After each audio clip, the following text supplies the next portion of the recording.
It's a tough act to follow. We have a special thank you to Joshua. We lined you up for the longest set of readings in the lectionary year so far. Well done. So I've got to say, I've been stressed this last week about coming to preach in this moment.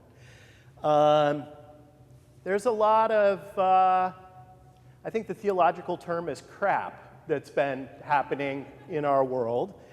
And one of the challenges in my mind is that I see the world as a fairly complex and complicated place.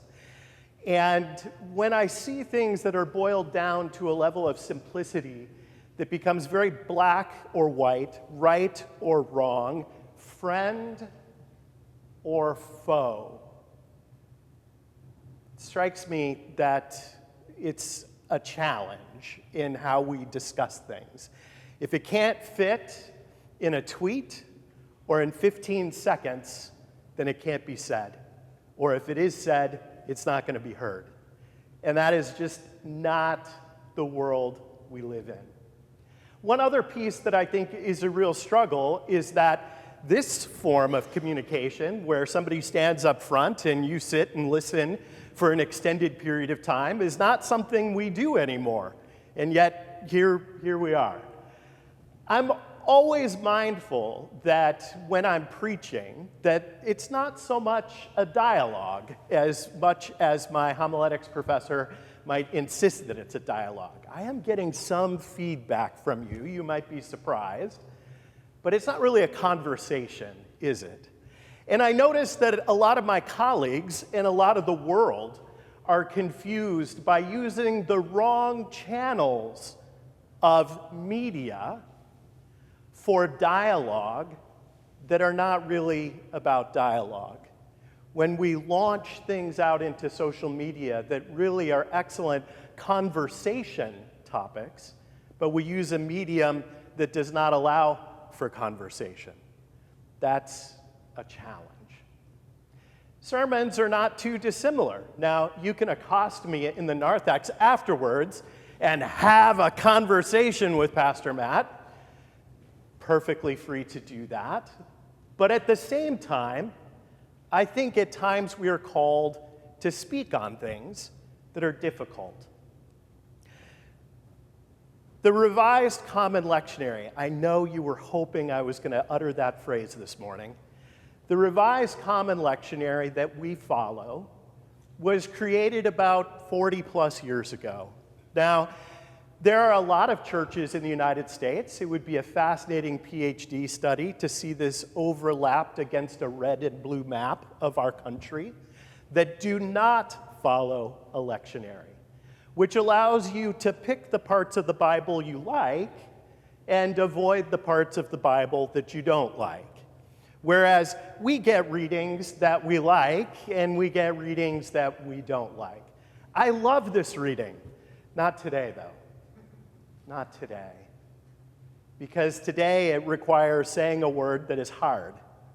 It is requiring us to speak against siblings in the faith who are simply wrong in their understanding of Christ and Christianity. And that's hard.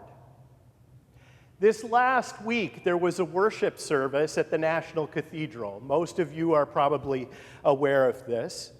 Bishop Buddy of the Washington Diocese of the Episcopal Church was the preacher for the day and made quite a splash by asking the president to show mercy. And Christians were offended. A couple of things struck me about the exchange that I thought were kind of interesting. One, a strong woman who is a priest, a bishop, speaking to a man and asking for mercy. We kind of carefully construct our setups so that this kind of thing doesn't happen.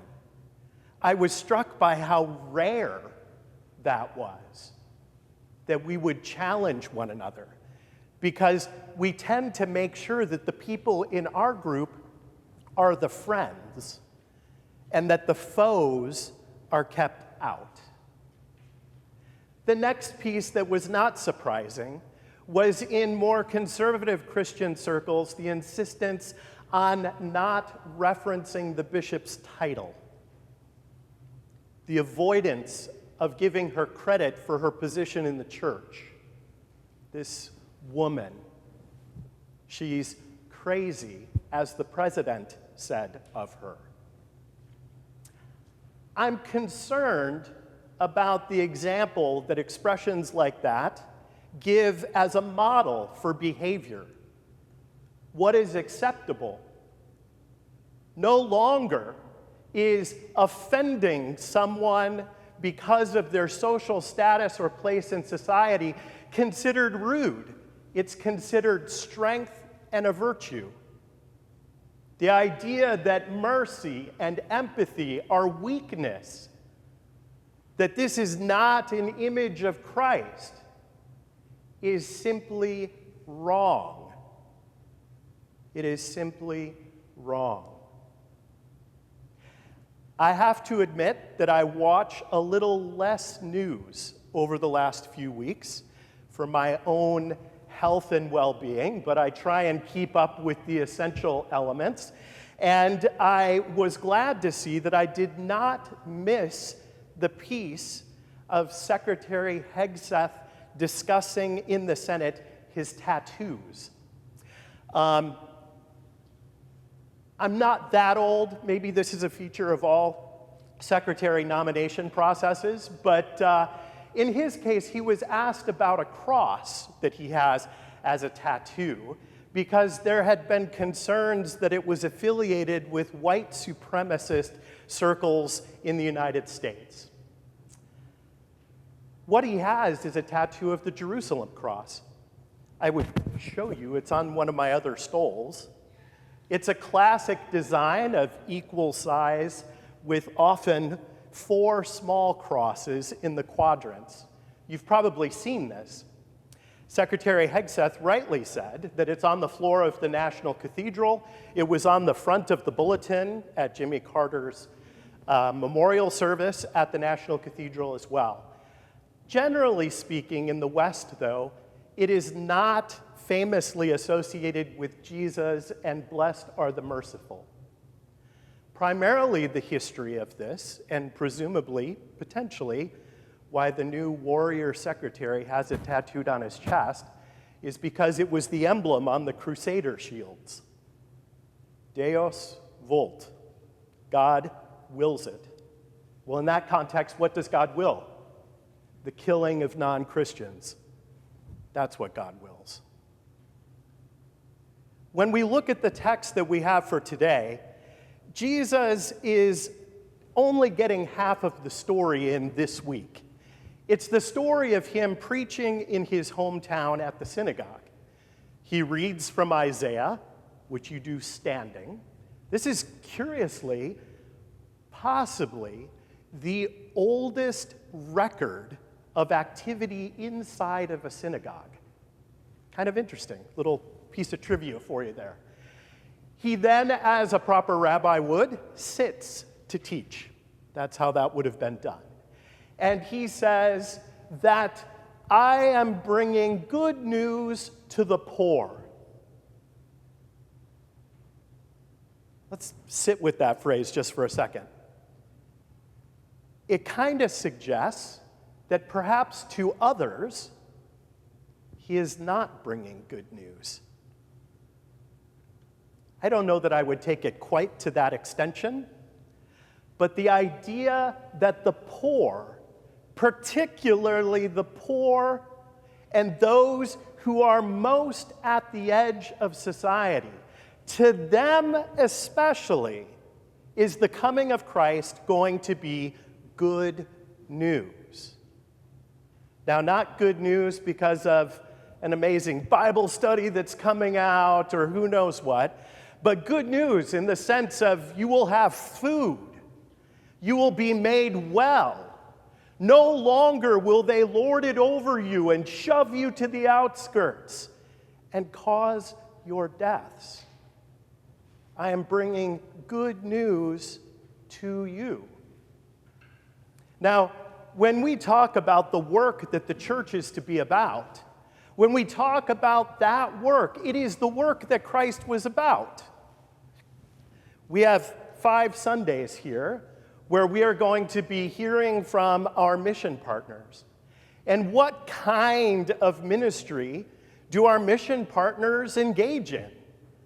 Today we're hearing about camp, and we're hearing about the teaching and the raising of the faith in next generations, creating spaces where we might encounter Christ in one another, where we might have conversation and dialogue when we disagree about things in a space that supports gracious community. Over the next several weeks, we will hear about ministries who are engaged in ministry to the poor. We are going to hear, importantly, from Global Refuge. It's a great new name for an organization that had a real tongue twister before, Lutheran Immigration and Refugee Services. At the end of the Second World War, 1 out of every 6 Lutherans in the world was a refugee. This has been a legacy of our tradition for generations. They were ordered on Friday by the federal government to stop their work to the 6,000 refugees in the United States that depend on them for food, for shelter, for their well-being. So we will be hearing more about these ministries as we move forward. The concern that I have when we look at our current context relative to the readings that we have today can be summed up in some ways by an author that I read in preparation. And I normally don't use notes, but today I wanted to get it correct. Most Sundays I'm not worried about getting it correct, but today I wanted to get it correct. This was written probably about 8 months ago, I would guess. What do we say this day to the people before us, related to the text that we read? The chaotic and toxic environment in which we live calls us to name the things that disturbed us the last 7 days. Again, written 8 months ago. Racial turmoil, mass shootings, political bickering, war, rhetoric demeaning LGBTQ folks, the low wages of migrant workers, the ravages of climate change, necessary medical care denied, people left unhoused, suicide, the refugee crisis. We look in the mirror and admit our roles in these troubles. That is the honesty to which the law drives us. Then we receive the gospel, grace, free and undeserved. There is a German expression, Schadenfreude, the taking joy or pleasure in the misfortune of others. In speaking with Pastor Friederike, it does not sound that there is a German term for taking joy in causing cruelty to others. There is a mean-spiritedness in our culture today, summed up perhaps best in the idea of the enemies within, a phrase that our president has used. These are unacceptable tones.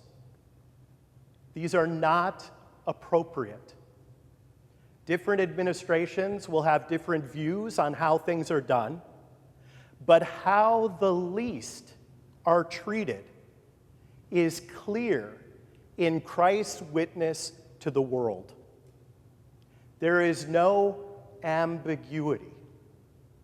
And I think we need to understand that part of our calling is to insist on this understanding of reaching out to those who are most vulnerable. Now, we are at the front end a week in. I thought it was curious that it said a week, in this last week, written 8 months ago. I think these are challenges that we have to wrestle with. And it's not always going to be clear what we are called to do. There will be a lot of things going on, but we need to cultivate a different culture. And it begins by being in community. It begins by understanding that we may not all be on the same page. It begins by understanding that we gather together at the table and receive the body and blood of Christ so that we might be one, even in our diversity. I would challenge us that we need to push that idea of culture out of this place and into the world around us. Jimmy Carter was buried recently. Several years ago, Pastor Fred Rogers, known more famously as Mr. Rogers, died. We need more Fred Rogers. We need more Jimmy Carter. We need less, "This is Sparta." People will die. One of the things that was discussed this morning, we always go over the prayers, is that there is a remembrance globally of events that happened about 75 years ago or so that is seared into the memory of the German people and less so in the United States, such that I wondered why it was included in the prayers today. But tomorrow is World Holocaust Memorial Day. When all of these things land on top of each other, I don't know what that pile of sticks makes, but we ought to be concerned, and we ought to continue Christ's predisposition towards the poor and those who are most vulnerable in these days. Amen.